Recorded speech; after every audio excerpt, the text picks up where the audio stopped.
Peace, everybody. I'm Marc Lamont Hill with What's at Stake. Today, we're talking about violence in the community and around the country. I have some amazing students here from all around the Atlanta University campus. We're going to start with... Hi, I'm Mara, and I'm a junior at Spelman College. Farron Manuel, I'm a senior at Clark Atlanta University. I'm Latanya, I'm freshman class president at Clark Atlanta University. I'm Donnell Williamson, senior at Morehouse College. Everywhere I go, I talk to young people, and they all say that police violence is one of the biggest issues that they're dealing with. How is it affecting you all? Police brutality is affecting us in a number of ways. I can't necessarily gauge my worth if I see someone who looks like me being killed almost on a weekly basis. Police supposed to work in my defense, but they're working against me. How can I put my trust in someone who's not saving me or defending me, but yet killing me? I agree. Really, no one is affirming that value. You're continually perpetuated that we don't matter. No one thinks that our lives are valuable. Society doesn't think that. Police are taking your life. Well, who? Black life matters to who? Farron, there's a statistic that says that black men are 21 times more likely to be shot by law enforcement than their white counterparts.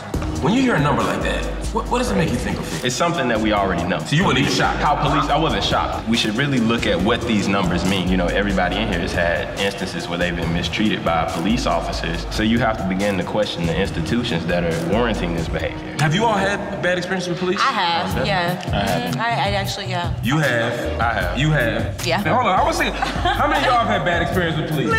Hands up. Hands up, yes. Almost everybody. He got two hands up. No, he said, yeah. He got two hands and a foot up. Now, Latanya, I know your father is a police officer. So how does that make you think about police? You know, people are saying police are violent. Sometimes I find myself trying to defend police officers, and I know that my stepfather, he's a great cop, but then I've had experience where police officers targeted me or treated me differently, clearly just because I was black or young or where I was. We see it. We can see the difference when other people are confronted or dealt with by law enforcement and how we're dealt with. If it wasn't a fact, if we didn't feel it, we wouldn't speak on it. Let us know what's at stake for you. Go to BET.com/what's at stake and tweet us at what's at stake. One of the things that put police violence back on the media map was Ferguson and the shooting of Michael Brown. Right. When that all happened, how did you all respond? How did you all feel? Any words synonymous with pissed, irate, upset? There's a cognitive dissonance that takes place with police brutality. And when the incident happened in Ferguson, it was almost like, oh, it happened again.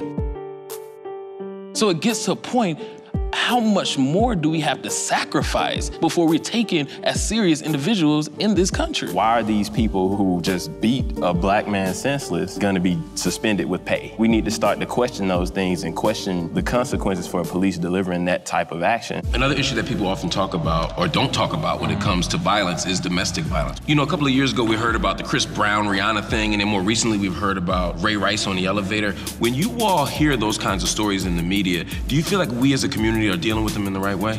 Highlighting celebrities who indulge in negative activity is a way to spark conversation about things that people don't usually talk about on a daily basis. That's the problem, is that the conversations aren't being had. It's not a problem until it's affecting somebody near and dear to you. A big issue with domestic violence is you don't know how to get help. You don't know how to say, this has happened to me, I need help, I need somebody to talk to, because sometimes people just don't take it seriously. The one thing I notice, women talk about it, and we talk about it as a woman's issue. So I'm gonna put the brothers on the spot for a minute. How should men be dealing with domestic violence? First and foremost, since we're in the AUC and Morehouse is a male-specific gender institution, that should be something that's at the forefront of our discussion, our daily walk. Men specifically actually saying something about it when they see or hear about these instances. So that means that if you know your homie is engaged in an act of domestic violence, it means you might have to say something to him about that and not act like it ain't my relationship. Being a black woman, you are the most marginalized group in society. You stand on the margins of race and you stand on the margins of gender. Let us know what's at stake for you. Go to BET.com/what's at stake and tweet us at what's at stake. Your generation is more connected to each other than anybody else. Y'all talk on Facebook, y'all talk on Instagram, y'all talk on Twitter, y'all got the Vine, y'all got all this stuff. How can we use social media to make domestic violence an issue that we deal with properly? One step that we can take is really taking a stance in solidarity with saying no to domestic violence. If we can have an ice bucket challenge for ALS, we can definitely do the same thing for domestic violence.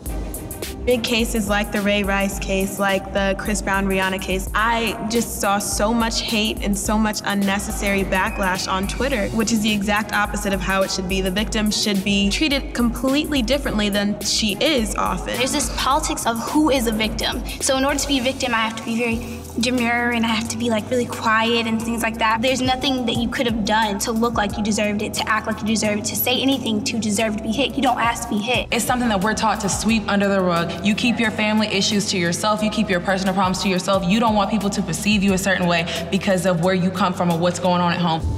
We really need to go about clearly defining what these terms really mean. It won't just be women, it's men, it's children. Domestic violence is violence within the household.